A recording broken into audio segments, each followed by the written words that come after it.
میں تو کہتا ہوں کہ اس دور کے ابلیسوں کے دام تصویر میں آنا بڑی کم ظرفی ہے۔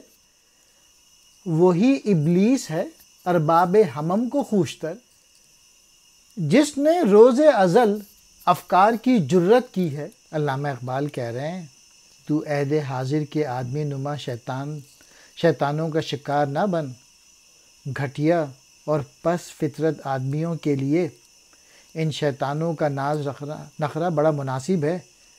یعنی آج کے جو نادان انسان ہیں وہ ان شیطانوں کے جال میں پھنس جاتے ہیں، جبکہ شریف لوگوں کے لیے اصل شیطان ہی بڑا اچھا ہے کہ اس نے کم از کم خدا تو دیکھا ہے اور پھر وہ اپنے فن میں بھی کامل ہے۔ گویا موجودہ دور کے انسان نما شیطان نے خدا کو بھی نہیں دیکھا اور اس کی شیطانیت بھی گھٹیا ہے۔